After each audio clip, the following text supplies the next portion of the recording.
Kita masih berkancut dengan Xiaoyan yang pada saat ini melarikan diri dari kejaran seorang dogat bintang 6. Xiaoyan juga pada saat ini menyadari bahwa tampaknya semua orang benar-benar berada di dalam kesulitan. Bersama dengan hal tersebut, pada saat ini suara Jiang An dengan serak segera berteriak kepada semua orang. Jiang An berkata kepada Kun Bo dan Xiao Feng bahwa utusan ini baru berada di tahap awal dogat bintang 6. Tidak peduli seberapa baik mereka berdua menyembunyikan diri, mereka tidak akan lolos dari kematian. Oleh karena itu, mengapa mereka pada saat ini tidak bergabung untuk melawannya? Mendengar apa yang baru saja diteriakkan oleh Jiang An, sosok Dongchang pada saat ini seketika mengerutkan kening. Setelah itu, Dongchang pada saat ini segera menyebutkan nama Kun Bo dan Xiao Feng dan lanjut berkata bahwa ternyata 4 orang masih hidup. Namun di dalam ingatan pendeteksian miliknya hanya ada 3 titik cahaya. Mungkinkah pada saat ini di tanah hukuman para dewa ini selain dari orang yang berdosa, masih ada orang lain yang belum terdeteksi oleh Dongchang? Setelah selesai berbicara, sosok Dongchang pada saat ini sedikit tersenyum dan kembali melesat mengejar semua orang. Suara gemuruh pada saat ini terus-menerus bergema dan Xiaoyan pada saat ini juga masih terus berlari kencang. Xiaoyan tahu bahwa ini bukanlah pertempuran yang bisa Xiaoyan hadapi dengan mudah. Xiaoyan pada saat ini benar-benar perlu memikirkan semuanya dengan berhati-hati. Jika menurut kemajuan kekuatan Xiaoyan pada saat ini, jumlah bintang Xiaoyan benar-benar tidak mencukupi.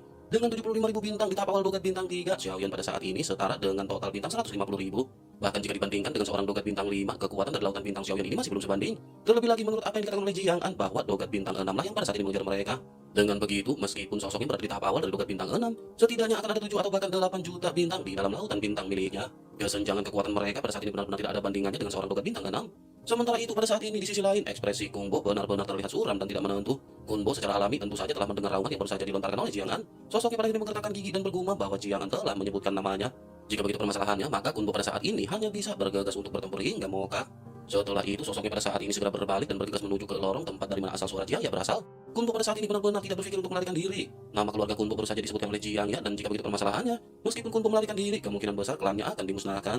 Sementara itu kembali ke Xiaoyan yang pada saat ini sudah hampir berada di pintu keluar. Namun begitu Xiaoyan sampai ke titik di mana semua orang datang sebelumnya, langkah kaki Xiaoyan pada saat ini tiba-tiba berhenti dan Xiaoyan seketika mengerutkan kening. Di hadapannya pada saat ini ada seorang pria berambut merah sedang duduk bersila dan bermeditasi. Pria ini sedang duduk dengan tenang mengenakan baju perang dengan wajah yang sangat dingin. Meskipun mata pria ini tertutup, tetapi Xiaoyan bisa merasakan sedang menghadapi sosok binatang buas. Sementara itu di sisi lain, sosok pria tersebut pada saat ini segera mengeluarkan sebuah suara dingin dari mulutnya. Sosoknya bertanya apakah ia adalah penjahat yang belum tercatat di dalam patrolinya. Setelah selesai berbicara, sosoknya pada saat ini membuka mata dan seketika menoleh ke arah Xiaoyan. Sementara itu Xiaoyan pada saat ini hanya bisa menggertakkan gigi. Xiaoyan benar-benar tidak bisa merasakan dan mendeteksi kekuatan dari sosok ini. Namun meskipun begitu, Xiaoyan pada saat ini menyadari bahwa aura yang terpancar dari orang ini sama persis dengan utusan yang Xiaoyan rasakan sebelumnya. Xiaoyan pun menyipitkan matanya dan bertanya-tanya siapakah sosok utusan ini. Pada saat ini Jiang An dan yang lainnya sedang bertarung dengan utusan yang berada di dalam. Jika begitu permasalahannya, bukankah sosok yang berada di hadapan Xiaoyan ini hanyalah klon yang menunggu? Pada akhirnya mata Xiaoyan berkilat dan Xiaoyan memutuskan untuk segera mundur tanpa ragu-ragu. Tindakan Xiaoyan ini juga seketika disadari oleh sosok tersebut dan pria ini segera bergegas ke arah Xiaoyan dengan telapak tangannya. Sosoknya berkata bahwa seorang dogat bintang 3 tahap menengah benar-benar menyia-nyiakan kekuatan klon dari Dongchang. Setelah selesai berbicara, pada akhirnya ledakan pada saat ini segera terjadi dengan Xiaoyan yang terlempar mundur. Xiaoyan menyemburkan seteguk besar cairan merah dan seluruh tubuh Xiaoyan pada saat ini dengan cepat roboh. Namun bersamaan dengan hal tersebut, pada saat ini Xiaoyan segera melesatkan cahaya merah yang keluar dari lengan bajunya. Cahaya ini adalah lebah beracun milik Xiaoyan yang pada saat ini dilesatkan. Namun tidak peduli seberapa cepat lesatan dari lebah tersebut, pada akhirnya sosok klon dari Dongcha pada saat ini bisa menghindar. Sosok Dongcha pada saat ini tanpa banyak basa-basi segera kembali melesatkan telapak tangannya ke arah Xiaoyan yang bergegas mundur. Xiaoyan pun menatap tajam ke arah Dongcha dan begitu serangannya mendekat, Xiaoyan pada saat ini memiliki kilatan cahaya dingin di matanya. Xiaoyan menggigit ujung lidahnya dan pada saat ini bayangan di belakang Xiaoyan langsung melonjak. Xiaoyan menyadari bahwa dengan kekuatannya saat ini sangat mustahil bagi Xiaoyan untuk bisa bersaing dengan utusan di hadapannya. Oleh karena itu, Xiaoyan pada saat ini hanya bisa menggunakan teknik dari bayangan hitam milik Xiaoyan. Pada akhirnya bersamaan dengan serangan Dongcha yang hendak mengenai Xiaoyan, pada saat ini waktu benar-benar perlahan berjalan mundur. Sosok Dongcha pada saat ini kembali mundur sampai saat di mana lebah beracun akan menyengatnya. Setelah itu pada saat ini ekor dari lebah beracun segera menunjukkan ekornya yang tajam dan segera kembali melesat ke arah Dongcha yang mundur. Sengatan ini langsung menusuk lengan Dongcha yang pada saat ini melesat ke arah Xiaoyan. Sementara itu di sisi lain Dongcha juga tentu saja tidak mengetahui bahwa Xiaoyan telah menggunakan mata warisan yang mulia. Xiaoyan pada akhirnya segera berbicara dengan nada meledek bahwa hanya klon belaka benar-benar ingin dan berharap bisa membunuh Xiaoyan. Bersamaan dengan perkataan Xiaoyan yang terdengar pada saat ini, pria berambut merah itu pun seketika bergetar dengan hebat. Sosok yang mengeluarkan raungan yang melengking dan pada saat ini lengannya benar-benar langsung meleleh dan pembusukan menyebar dengan cepat. Dalam sekejap mata kakinya juga pada saat ini mulai membusuk. Ekspresi pria berambut merah itu pun berubah drastis ketika ia berteriak dengan penuh keheranan, racun macam apakah ini? Di saat-saat krisis ini, pria itu pun tidak lagi memikirkan untuk membunuh Xiaoyan. Sosoknya pada saat ini segera bergegas untuk segera kembali ke tubuh aslinya. Dengan begitu, ia pasti akan bisa menyelamatkan nyawa dari klon yang pada saat ini telah terkena racun. Sementara itu, Xiaoyan juga pada saat ini berkilat dengan marah dan bertanya apakah klon dari Dongcha ini ingin melarikan diri. Xiaoyan pada saat ini berpikir, meskipun sosok ini hanyalah klon, tetapi ia tetap seorang utusan. Bagaimanapun juga kekuatannya adalah dogat bintang 6 dan pada saat ini sosoknya telah diracuni. Dengan begitu, maka ini adalah kesempatan bagi Xiaoyan untuk segera menghabisinya. Xiaoyan pada akhirnya tanpa ragu-ragu segera melesatkan tangan kanannya yang bersinar terang. Labu harta karun juga pada saat ini segera keluar dari cincin penyimpanan. Sebuah mata pada saat ini muncul di labu harta karun tersebut dan menatap langsung ke arah klon dari Dongcha. Saat klon Dongcha ini menatap ke arah mata yang berada di dalam labu, jantungnya tiba-tiba bergetar dan ia merasa seolah jiwanya pada saat ini terkunci. Xiaoyan juga pada saat ini dengan dingin segera berkata ketika memerintahkan labu ini untuk menghabisi klon Dongcha. Begitu kalimat Xiaoyan ini selesai diucapkan, labu di tangan Xiaoyan pada saat ini seketika bergetar. Cahaya hijau ini pun seketika melonjak sebelum akhirnya membentuk menjadi sosok bocah dengan pedang kecil. Xiaoyan pada saat ini sedikit terkejut karena pembentukan dari bocah tersebut benar-benar sangat kecil. Sosok ini hanya seukuran telapak tangan dengan pedang kecil di tangannya dan tanpa banyak penundaan sosoknya segera melesat. Tidak perlu waktu lama bagi sosok tersebut melesat sebelum akhirnya kembali ke dalam labu. Xiaoyan juga tidak bisa melihat dengan jelas apa yang baru saja terjadi, tetapi di sisi lain, klon dari Dongcha pada saat ini benar-benar dipenuhi dengan kabut berdarah dengan bagian tubuh yang terpisah.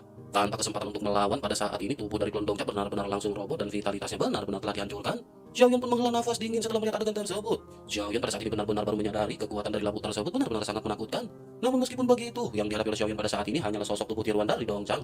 Jika saja yang dihadapi oleh Xiaoyan ini adalah tubuh asli Dongchang, tentu saja tidak mungkin bagi Xiaoyan untuk bisa melakukan hal tersebut. Terlebih lagi kekuatan dari labu ini juga telah rusak 80% dan Xiaoyan tidak akan bisa dengan mudah membunuhnya. Bersamaan dengan Xiaoyan yang menghela nafas pada saat ini, raungan marah segera datang dari tempat di dalam segel. Raungan itu bergema dan jeritan ini benar-benar sangat menyedihkan. Xiaoyan seketika menyadari bahwa Yuan Jian, Jiang An dan Kunbo pada saat ini benar-benar telah dipukul mundur. Setelah itu Xiaoyan juga pada saat ini mendengar teriakan dari Dongchang. Dongchang berkata bahwa sosok yang bernama Xiaofeng benar-benar berani menghabisi tiruan dari Dongchang. Tidak peduli seberapa besar karena hukuman dewa ini, ia yang bernama Dongchang pasti akan menemukan dan menghabisi Xiaofeng. Ia juga tidak akan melepaskan semua orang yang memiliki hubungan dengan Xiaofeng. Ia akan mencari jiwa Xiaofeng dan jiwa orang-orang yang terdekat dengan Xiaofeng sebelum akhirnya menghabisi mereka semua. Mendengar hal tersebut, Xiaoyan pada saat ini sedikit terdiam dan Xiaoyan sesungguhnya berniat untuk melarikan diri. Namun begitu Xiaoyan hendak melangkah, Xiaoyan pada saat ini melihat banyak energi guntur yang bergegas ke arah Xiaoyan. Terlebih lagi perkataan dari Dongchang ini juga benar-benar membangkitkan niat membunuh di dalam hati Xiaoyan. Pada akhirnya Xiaoyan tidak memiliki pilihan lain selain memutuskan untuk bergegas bergabung dengan yang lain. Dengan penuh niat membunuh, pada akhirnya Xiaoyan segera melesat diikuti dengan gemuruh guntur yang menyerang ke arah Xiaoyan. Xiaoyan juga pada saat ini bergumam bahwa Xiaoyan tidak akan membiarkan siapapun menyentuh orang-orang terdekat dari Xiaoyan.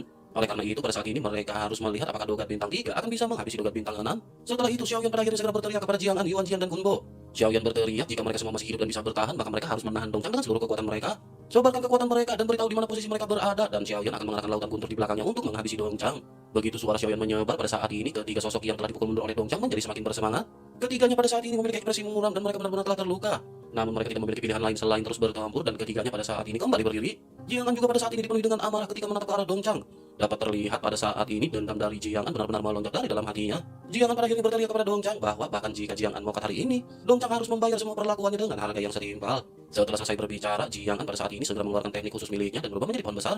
Keengganan pada saat ini melintas di wajah dari Jiang An karena semua ini bukan bagian dari rencananya. Menurut rencananya, semuanya tidak bisa berjalan dengan cara seperti ini. Menurut perkiraan Jiang An, kekuatan Dongchang seharusnya masih berada di tahap akhir atau puncak Dogat Bintang 5. Ia benar-benar tidak pernah berpikir bahwa ternyata Dongchang telah menembus ke Dogat Bintang 6. Selain itu, yang paling penting adalah mereka seharusnya bukanlah orang yang melawan Dongchang. Hanya ada satu orang yang benar-benar bisa mengalahkan Dongchang di sini, dan itu adalah wanita yang tersegel di dalam. Pada akhirnya Jiang An hanya bisa menggerakkan giginya dan pada saat ini kembali melesatkan serangan ke arah Dongchang. Yuan Jiang dan Kunbo juga pada saat ini mengeluarkan teknik terkuat mereka untuk menahan pergerakan dari Dongchang. Ketiganya pada saat ini benar-benar mengeluarkan semua origin ki yang tersisa di tubuh masing-masing. Di tempat hukuman para dewa ini, setidaknya masing-masing di antara mereka hanya bisa memiliki 10% origin ki yang bisa digunakan. Oleh karena itu mereka pada saat ini benar-benar merasa kewalahan ketika berhadapan dengan Dongchang. Dengan kekuatan terkuat masing-masing, pada akhirnya mereka pada saat ini bisa menahan sedikit pergerakan dari Dongchang. Kunbo pada saat ini mengeluarkan teriakan yang memancarkan ledakan sonik yang mengguncang jiwa dari Dongchang.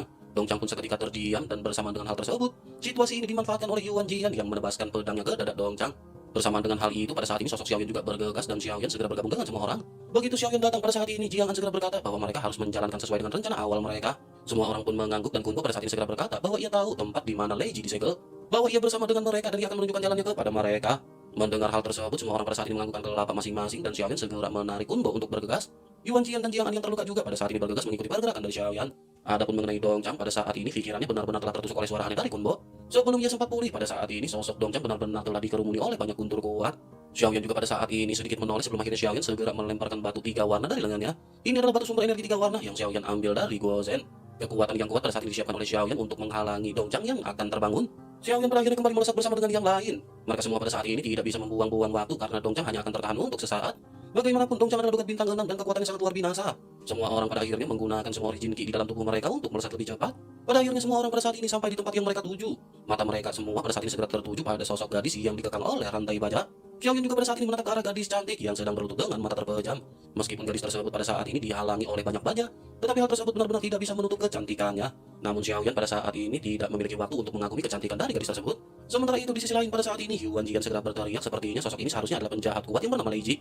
Ia telah disegel di sini selama bertahun-tahun yang tak terhitung jumlahnya dan kekuatannya sangat kuat. Xiaoyan pun memandangi sosok gadis yang berada di bawah sebelum akhirnya sosok gadis tersebut membuka matanya dan menatap ke arah Xiaoyan. Kedua belah pihak pada saat ini saling bertatapan dan Xiaoyan bisa merasakan tekanan di dalam hatinya. Perasaan ini begitu kuat dan Xiaoyan segera menyadari bahwa sepertinya tatapan yang Xiaoyan rasakan sebelumnya berasal dari sosok cantik ini.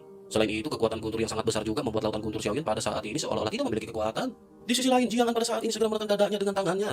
Darah juga tertumpah dari sudut mulutnya dan suaranya terdengar serak ketika ia mulai berbicara. Jiang An berkata bahwa satu-satunya cara mereka bisa melawan Dong Chang adalah dengan membuka semua segel dari penjahat kuat ini. Menanggapi hal tersebut, Yuan Jian pun menganggukkan kelapanya dan berkata bahwa semua itu bisa dilakukan dengan menghancurkan batu sumber energi. Dengan begitu, maka pembatasan segel di sini akan rusak. Yuan Jian ingat lokasi dari batu sumber energi tersebut, tetapi ia pada saat ini memerlukan waktu. Jika mereka dapat menunda Dong Chang untuk beberapa waktu, maka ia memiliki keyakinan 70% ia dapat menghancurkan batu tersebut. Dengan begitu, maka segel dan batasan di sini akan runtuh dan sosok wanita tersebut akan bisa diselamatkan. Semua orang pada saat ini sedikit merenung sebelum akhirnya mengangguk. Mereka semua tidak memiliki pilihan lain selain melakukan apa yang pada saat ini mereka bisa lakukan. Pada akhirnya Jiang An pun menggertakkan gigi dan berkata bahwa ia, saudara Xiao Feng dan saudara Kunbo adalah orang yang ingin dihabisi oleh Dong Chang. Tidak ada di antara mereka yang bisa melarikan diri sendirian hari ini. Oleh karena itu mereka pada saat ini hanya bisa bertempur hingga titik batas penghabisan. Jiang An juga bersumpah bahwa jika mereka memiliki kesempatan untuk bisa menghabisi Dong Chang, ia benar-benar akan memberikan semua yang berharga miliknya untuk mereka. Baik Xiaoyan maupun Kunbo pada saat ini hanya bisa terdiam dan menggertakkan gigi, dan bersamaan dengan hal tersebut, sosok Dong Chang pada akhirnya benar-benar telah sampai di tempat semua orang berada. Semua orang menatap tajam ke arah Dong Chang, sementara Jiang An pada saat ini memerintahkan Yuan Jian untuk pergi. Yuan Jian pun tidak menyia-nyiakan kesempatan dan pada saat ini segera bergegas melesat pergi. Sementara itu, pada saat ini Dong Chang tentu saja menyadari apa yang sedang direncanakan oleh orang-orang ini. Di sisi lain, Kunbo, Jiang An dan Xiaoyan pada saat ini sudah membentuk formasi untuk berhadapan dengan Dong Chang. Ketiganya pada saat ini kembali mengeluarkan keterampilan bertarung andalan milik mereka untuk berhadapan dengan Dong Chang yang merupakan dogat bintang 6. Kunbo pada saat ini menggigit ujung lidahnya dan mengeluarkan panah berdarah. Darah itu berubah menjadi susunan darah di udara yang membentuk formasi darah diselimuti dengan kabut berdarah. Kunbo juga pada saat ini segera mengeluarkan teriakan yang bercampur dengan formasi yang dilesatkan menuju ke arah Dong Chang. Xiaoyan juga pada saat ini membuka mulutnya dan Void Shuttle seketika muncul di hadapan Xiaoyan. Xiaoyan menyuntikkan origin abadi yang sangat banyak ke Void Shuttle. Garis energi pada akhirnya tiba-tiba muncul dan kekuatan yang kuat dari Void Shuttle segera dilesatkan. Jiang An juga pada saat ini segera berubah menjadi manusia pohon dan melesatkan banyak ranting tajam ke arah Dong Chang. Ketiganya mengambil tindakan pada saat yang bersamaan untuk menahan tekanan kuat yang datang dari kejauhan. Sementara itu di sisi lain, Dong Chang pada saat ini segera berkata bahwa mereka bertiga benar-benar sangat bangga dengan kekuatan masing-masing. Ia pada saat ini akan memberi kompensasi kepada mereka dengan hanya menggunakan 50% kekuatan miliknya. Setelah selesai berbicara, pada saat ini cahaya merah segera dilesatkan ke arah serangan gabungan kelompok Xiaoyan. Tekanan yang kuat juga pada saat ini seketika menghancurkan serangan yang dilesatkan oleh mereka bertiga. Jiang An adalah orang pertama yang menanggung beban paling berat dari tekanan cahaya merah. Sosoknya pada saat ini seketika terlempar mundur dengan seteguk besar cairan merah yang melonjak. Void Shuttle Xiaoyan juga pada saat ini benar-benar tidak berguna ketika menghadapi cahaya merah yang dilesatkan oleh Dong Chang. Sosok Xiaoyan juga pada saat ini terlempar mundur, namun beruntung karena tubuh guntur Xiaoyan telah sampai di titik yang sempurna. Xiaoyan pada saat ini mengeluarkan kekuatan guntur yang membentuk penghalang sejauh 50 meter. Dengan begitu, kekuatan penghancur dari cahaya merah ini juga tidak terlalu berdampak banyak kepada Xiaoyan. Sementara itu di sisi lain, sosok Kunbo pada saat ini benar-benar terlihat malang. Tampaknya Kunbo benar-benar telah kehabisan energi miliknya dan pada saat ini benar-benar dihempaskan oleh cahaya merah. Cahaya ini seketika menembus di antara alis Kunbo tanpa penyimpangan apapun dan benar-benar membuat lubang di telapak Kunbo. Tubuh Kunbo pun seketika bergetar dan saat itu juga tubuh Kunbo benar-benar terjatuh. Bersama dengan hal tersebut, pada saat ini dapat terlihat seolah-olah daging dan darah Kunbo telah tersedot oleh cahaya merah. Hanya dalam beberapa tarikan nafas pada saat ini tubuh dari Kunbo benar-benar kering dan berubah menjadi mumi. Baik Xiaoyan dan Jiang An pada saat ini benar-benar sama-sama terkejut. Esensi kehidupan Kunbo benar-benar diserap oleh Dong Chang dan bersama dengan hal tersebut, luka-luka di tubuh Dong Chang pada saat ini pulih dengan sangat cepat. Xiaoyan benar-benar hanya bisa menghela nafas melihat kekuatan yang pada saat ini dimiliki oleh Dong Chang. Namun bersama dengan hal tersebut, sebuah suara yang sangat lemah pada saat ini menembus jantung Xiaoyan. Suara tersebut pada saat ini bertanya apakah Yang Mulia masih hidup atau bereinkarnasi. Ia adalah Lei Ji dan ia berharap Yang Mulia akan bisa bangkit kembali dan memperkuat surga. Xiaoyan pada saat ini seketika terkejut mendengar suara yang bergema di telinga Xiaoyan. Xiaoyan juga pada saat ini memperhatikan Dong Chang dan Jiang An yang tampaknya tidak mendengar suara tersebut sama sekali. Bersama dengan pemikiran ini, suara tersebut kembali terdengar di benak Xiaoyan dan berkata agar Yang Mulia jangan khawatir. Hanya Yang Mulia yang dapat mendengar suaranya. Ia mengamati bahwa kekuatan Yang Mulia sepertinya pada saat ini telah bereinkarnasi. Ia dapat membantu Yang Mulia melewati hal ini terlebih dahulu. Namun segel dan batasan pada saat ini benar-benar masih ada dan ia tidak bisa bergerak. Oleh karena itu, ia pada saat ini hanya bisa meminta tolong kepada Yang Mulia untuk datang ke sisinya. Hanya dengan cara ini, maka ia akan bisa menyelamatkan hidup dari Yang Mulia. Mendengar hal tersebut, mata Xiaoyan pada saat ini sedikit menyusut. Xiaoyan tidak menoleh ke arah di mana gadis tersebut tersegel. Sementara itu pada saat yang bersamaan, pada saat ini Jiang An benar-benar dipenuhi dengan kemarahan. Suara tawanya seketika mengungkapkan kegilaan dan kesedihan seolah-olah ia pada saat ini ingin mengakhiri hidupnya. Jiang An pada akhirnya segera merubah segel di tangannya dan pada saat ini segera berteriak meskipun Jiang An harus mokat. Jiang An pada saat ini akan mokat bersama dengan Dong Chang. Setelah selesai berbicara, pada saat ini tubuh Jiang An seketika terbakar menyisakan tubuh spiritual. Ini adalah teknik yang dimiliki oleh Jiang An yang merupakan teknik khusus. Teknik ini menggunakan tubuh yang dibakar agar dapat meningkatkan kekuatan spiritual. Namun meskipun begitu, kekuatan spiritual ini tidak akan bisa bertahan lama di dalam pertempuran. Melihat hal ini, Xiaoyan pada saat ini hanya bisa menggertakkan gigi dan tidak menyangka bahwa Jiang An akan berusaha hingga ke titik ini. Sementara itu di sisi lain, pada saat ini sosok dari Dong Chang hanya tertawa terbahak-bahak. Sementara itu Jiang An pada saat ini tanpa banyak basa-basi segera melesatkan serangan menuju ke arah Dong Chang. Keduanya segera bertukar ratusan pukulan di dalam waktu sekejap. Dengan kekuatan Jiang An yang pada saat ini telah meningkat ke puncak dari dogat bintang 5, awalnya mereka terlihat imbang, tetapi setelah waktu berjalan, perbedaan kekuatan di antara keduanya dapat terlihat dengan jelas. Jiang An pada saat ini benar-benar berakhir dengan dipukul mundur oleh kekuatan dahsyat yang dirasakan oleh Dong Chang. Sementara itu di sisi lain, sosok Xiaoyan pada saat ini mengirimkan transmisi suara kepada Jiang An. Xiaoyan berkata kepada Jiang An bahwa ia akan menggunakan teknik dan mereka akan menyerang bersamaan. Setelah selesai memberikan informasi, sosok Xiaoyan segera melesat ke arah Dong Chang dan menyelinap. Begitu sudah dekat, Xiaoyan pada saat ini tanpa banyak basa-basi segera mengeluarkan teknik Yaobeng. Cahaya putih pada saat ini segera melonjak ke segala arah. Cahaya ini pun seketika membutakan Dongchang dan Dongchang merasakan tubuh serta jiwanya terpisah. Sementara itu di sisi lain sosok Jiang An tentu saja mengetahui bahwa teknik inilah yang dimaksud oleh Xiaoyan. Sosoknya pun menutup mata dan pada saat ini tampaknya Yao Beng hanya bertindak sementara waktu kepadanya. Di sisi lain, Xiaoyan pada saat ini tanpa membuang-buang waktu segera mengeluarkan semua origin ki di dalam tubuhnya. Xiaoyan segera mengeluarkan ratusan teratai api dan melesatkan tinju api fearless ke wajah dari Dongchang. Benturan keras segera terjadi tanpa penundaan dan Dongchang pada saat ini segera mengeluarkan seteguk besar darah. Sosoknya juga pada saat ini terbang mundur dan menghantam tebing dan menimbulkan debu yang mengepul. Bersama dengan hal tersebut, sosok dari Jiang An pada saat ini segera tersadar. Setelah mengingat apa yang dikatakan oleh Xiaoyan, pada saat ini sosok Jiang An segera melesatkan banyak ranting tajam ke arah Dongchang. Ranting-ranting ini segera membuat banyak lubang di dinding di mana Dongchang berada. Namun tak lama setelah itu, pada saat ini tiba-tiba sesosok tubuh segera melesat keluar dari kepulan asap. Baik Xiaoyan dan Jiang An pada saat ini sama-sama terkejut melihat penampilan Dongchang. Sementara itu di sisi lain, sosok Dongchang pada saat ini menampilkan senyum sinis sebelum akhirnya sosoknya menghilang. Xiaoyan seketika sedikit bergetar sebelum akhirnya sosok Xiaoyan segera menghampiri sosok Jiang An. Bersamaan dengan hal tersebut, pada saat ini Dongchang juga seketika muncul di hadapan Xiaoyan yang menghalangi Jiang An. Dongchang benar-benar terkejut dengan apa yang dilakukan oleh Xiaoyan. Ia tidak pernah menyangka bahwa Xiaoyan bisa mengetahui tujuan sasaran utamanya adalah Jiang An. Pada akhirnya Xiaoyan segera meraih Jiang An dan pada saat ini kembali melesatkan tinju dari lengan dewa miliknya. Tinju yang berisi semua kekuatan Xiaoyan pada saat ini berhadapan dengan tinju dari Dongchang dan benturan ganas kembali terjadi. Xiaoyan pun mengerang dan hanya bisa bertahan untuk waktu singkat berhadapan dengan serangan dari Dongchang. Meskipun serangan Xiaoyan ini berisi seluruh kekuatan penuh Xiaoyan yang diintegrasikan pada tangan dari Yang Mulia, namun yang dihadapi oleh Xiaoyan adalah kekuatan dari Dogat Bintang 6. Sosok Xiaoyan pada akhirnya terpental mundur sambil membawa Jiang An yang juga terluka. Keduanya pada saat ini memuntahkan seteguk darah dan keduanya benar-benar di ambang batas. Jiang An juga pada saat ini benar-benar merasa kelelahan, namun tekad di matanya pada saat ini kembali bersinar. Jiang An pun pada saat ini menoleh ke arah Xiao Feng dan mengucapkan terima kasih atas bantuannya. Jika ia memadatkan pelindung pohon roh setelah kematiannya, maka saudara Xiao Feng bisa mengambilnya. Anggap saja ini adalah pemberian terakhir yang diberikan kepada saudara Xiao Feng dari Jiang An. Setelah selesai berbicara, sosoknya pada saat ini melangkah maju dan tiba-tiba jiwa dari Jiang An segera terbakar. Jiang An pun berteriak bahwa pada saat ini ia benar-benar akan membawa Dongchang dalam kematian. Ia akan menggunakan penghancuran dirinya untuk membuat Dongchang membayar harga yang setimpal. Setelah selesai berbicara pada saat ini, Jiang An pun segera mendorong Xiaoyan menjauh dan tubuhnya tiba-tiba menjadi cahaya yang menyilaukan. Cahaya tersebut langsung menerangi setiap sentimeter kegelapan yang berada di ruang dan Jiang An benar-benar meledakkan dirinya. Kekuatan yang sangat ganas pada akhirnya benar-benar menenggelamkan Dongchang dengan ekspresi muram. Raungan yang memekakan telinga pada saat ini memicu gema yang tidak ada habisnya. Sementara itu sebelum benturan tubuh Xiaoyan segera tenggelam langsung ke lautan guntur ungu kehitaman di tempat Lei Ji berada. Xiaoyan pada saat ini hanya bisa merasakan suara yang bergema dan menatap ke arah tubuh Jiang An yang pada saat ini terkoyak. Banyak puing-puing pada saat ini berjatuhan di area sekitar tempat penghancuran diri dari Jiang An. Jika bukan karena adanya segel di sini, dikhawatirkan tempat ini benar-benar akan hancur oleh peledakan diri Jiang An. Xiaoyan pada saat ini hanya bisa memandang ke arah kehancuran dengan ekspresi pucat. Xiaoyan benar-benar tidak pernah menyangka bahwa Kun Bo dan Jiang An yang merupakan Dogat Bintang 5 berakhir dalam kematian. Xiaoyan pada akhirnya hanya bisa menggertakkan gigi dan menganalisis tindakan pencegahan yang pada saat ini bisa dilakukan oleh Xiaoyan. Xiaoyan terus-menerus mencari cara bagaimana cara untuk berhadapan dengan Dongchang yang merupakan Dogat Bintang 6.